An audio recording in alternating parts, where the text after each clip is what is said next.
इतना बड़ा हाईवे है, यहाँ से तो रोज सैकड़ों गाड़ियां गुजरेंगी।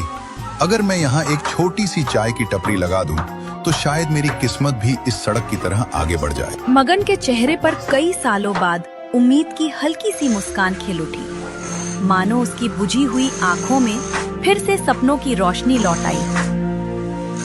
अगले ही दिन मगन ने हिम्मत जुटाकर कुछ पुराने बर्तन इकट्ठा किए, लकड़ी की एक छोटी सी मेज तैयार की और अपने सपने को साकार करने निकल पड़ा। हाईवे के किनारे उसने चाय की एक सादी सी टपरी लगाई, जहां से उसकी नई शुरुआत होने वाली थी। मगन खुद को रोक नहीं पाया और उसके सब्र का बांध टूट गया। वो जोर जोर से आवाज लगाकर आने जाने वालों को चाय के लिए बुलाने लगा। चाय, चाय, गर्मा गर्म चाय, सिर्फ 5 रुपए में असली स्वाद वाली चाय, चाय। मगन बहुत देर तक आवाजें लगाता रहा, गला बैठ गया, मगर उसकी चाय की टपरी पर कोई नहीं रुका। गाड़ियां सीटी बजाती हुई तेजी से निकलती रही, धूल का गुबार हवा में फैलता चला गया और मगन उसी उड़ती धूल के बीच खड़ा खामोशी से सब कुछ देखता रह गया। शाम हो चुकी थी, लेकिन मगन की टपरी पर एक भी चाय नहीं बिकी थी। उदास मन से वो वहीं खड़ा रहा और फिर थके हुए स्वर में खुद से ही बोल पड़ा, शायद ये काम मेरे बस का नहीं है, लेकिन आज तो सिर्फ एक ही दिन हुआ है। इतनी जल्दी कौन हार मान लेता है? नहीं मगन, हिम्मत रख, इतनी आसानी से हार मान लेना मेरी आदत नहीं है। अगले दिन मगन फिर आया और उसने सोचा कि कुछ अलग करके देखना चाहिए। तुरंत ही उसके दिमाग में एक हटकर आइडिया आया। इस बार उसने एक बांस के डंडे पर चमकदार लाल रंग का रुमाल बांध दिया, ताकि दूर से ही सबकी नजर उसकी टपरी पर पड़े। मगन मुस्कुराते हुए अपने आप से बोला, अब देखना ये लाल रुमाल कैसे मेरी टपरी पर भीड़ खींचता है। और सच में मगन के लाल रुमाल वाले आइडिया का असर तुरंत दिखने लगा।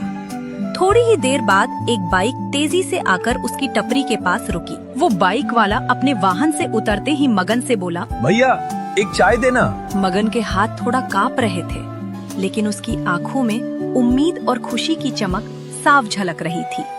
मगन मुस्कुराते हुए उस लड़के को चाय देता है। लो भैया, गर्मा गर्म चाय। ग्राहक ने एक घूंट चाय का पिया और मगन से कहा, अरे वाह भैया, चाय तो कमाल की है, पूरा दिमाग ताजा हो गया। मगन का सीना गर्व और खुशी से भर गया। उसने पहली बार महसूस किया कि उसकी मेहनत रंग ला रही है और उसका सपना सच होने की राह पर है। धीरे धीरे और ज्यादा बाइकें और छोटे वाहन उसकी टपरी के पास रुकने लगे। मगन ने देखा कि लोग सिर्फ चाय ही नहीं, नाश्ता भी मांगने लगे हैं। इसलिए उसने चाय के साथ हल्का फुल्का नाश्ता रखना शुरू कर दिया, ताकि आने वाले हर ग्राहक खुश होकर जाए। मगन भीड़ को देखकर मुस्कुराया और बोला, गर्मा गर्म पोहा तैयार है और उपमा भी है। आओ आओ, चाय के साथ नाश्ता भी मजे से लो। टप्परी अब धीरे धीरे एक छोटा सा ठेला बन चुकी थी। हाईवे किनारे होने की वजह से ये दूर दूर से ही दिखाई देती थी और लोगों को अपनी ओर आकर्षित करती थी। ट्रक, कार, बाइक सब रुकने लगे और धीरे धीरे उनकी संख्या बढ़ती गई। लोग मगन के ठेले पर खड़े होकर चाय और नाश्ता लेने लगे। धीरे धीरे मगन का ठेला पूरे हाईवे पर मशहूर होने लगा और उसकी मेहनत रंग लाने लगी। एक सुबह एक बाइक वाला रोज की तरह चाय पी रहा था। मगन भैया, आप यहाँ ढाबा क्यों नहीं खोलते?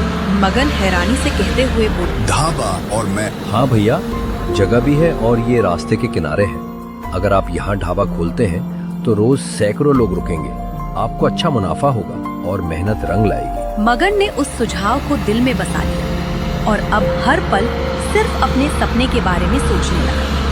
महीनों तक दिन रात मेहनत करता रहा, हर एक पैसा बचाया और हर छोटा खर्च सोच समझकर किया। आखिरकार उसने इतनी पूंजी जमा कर ही ली कि एक छोटा सा ढाबा बनाने की तैयारी कर सकी। उसके मन में उत्साह और उम्मीद की लहरें दौड़ने लगी, जैसे अब उसकी मेहनत को असली आकार मिलने वाला हो। कई महीनों की कड़ी मेहनत, पसीने और सब्र के बाद आखिरकार मगन ने अपना सपना साकार कर लिया था।